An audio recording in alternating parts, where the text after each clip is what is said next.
Hello दोस्तों, आज हम ऐसी मूवी की स्टोरी लेकर आए हैं जिसमें पूरा शहर एक भरी बवंडर में आ जाता है और सारे शहर को तबाह कर देता है। अब आगे ये देखना है कि क्या इसकी चपेट में आए ये लोग जिंदा बचे या।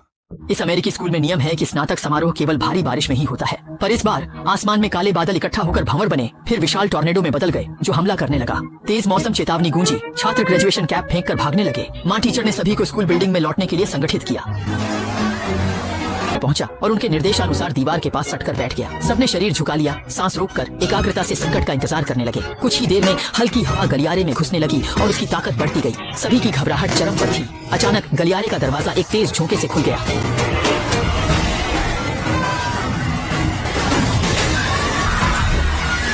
जैसे ही ब्रेक से संपर्क किया, तभी अचानक एक गूंजती कराहती सी हवा की आवाज सुनाई दी।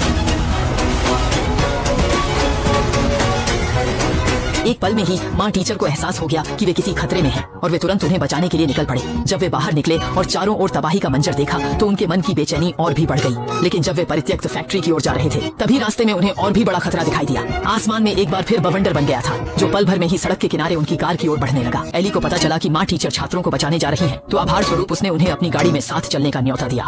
एली और कैफे में छुपे बाकी लोग सभी तूफान का पीछा करने वाले थे। उनके पास प्रोफेशनल विंडप्रूफ गाड़ियां और मौसम विज्ञान की गाड़ियां थी। रास्ते में साथ चलते हुए माँ टीचर को पता चला कि एली मौसम में बदलाव की निगरानी करती है और कई वर्षों से टॉर्नेडो पर रिसर्च कर रही है। उसने अनुमान लगाया कि मौसमी आपदा बेहद असामान्य है। पिछले रिकॉर्ड्स में ऐसा कभी नहीं हुआ था। लेकिन जैसे ही वे चिंता में डूबी थी, एली ने अचानक अजीब सी हवा की हलचल को मॉनिटर किया। कुछ ही देर में आसमान में एक बार फिर टॉर्नेडो दिखे। देखकर उन्होंने तुरंत गाड़ी की रफ्तार बढ़ा दी। लेकिन इसी समय एक और टॉर्नेडो, लेकिन किसी ने सोचा भी नहीं था कि थोड़ी ही देर में वही बवंडर फिर से गाड़ी के पीछे आ गया। एक चेचर ने भागने के बजाय वह उत्साहित होकर करीब जाकर शूटिंग करने लगा। पैसे के लालच में अंधा वह व्यक्ति लोगों की पुकार अनसुनी। इसके बाद बाकी लोग मजबूरी में चर्च में छुप गए। जब तूफान शांत हुआ तो माँ टीचर तुरंत छात्रों को बचाने निकल पड़े, लेकिन टीम लीडर ने साथ जाने से इनकार कर दिया क्योंकि वह इस अनमोल शूटिंग के मौके को खोना नहीं चाहता था। एली यह सुनकर बहुत नाखुश हुई। आज के अनुभव के बाद उसने जीवन की कीमत को गहराई से महसूस किया, इसलिए उसने तुरंत इस खतरनाक नौकरी को छोड़ने का फैसला किया और माँ टीचर के साथ छात्रों को बचाने का निश्चय किया। इसके बाद टीम लीडर ने वेदर वैन स्टार्ट की और एली समेत बाकी तूफान का पीछा करने वालों से अलग हो गया। रास्ते में माँ टीचर ने फंसे छात्रों से संपर्क किया। इस समय दोनों को गंभीर चोटें नहीं आई थी, लेकिन वे एक जलाशय में फंसे थे और मूसलाधार बारिश लगातार उसमें भरती जा रही थी। जल्द ही पानी उन्हें डुबोने वाला था। इसके बाद माँ टीचर और उनकी टीम तेजी से आगे बढ़ी।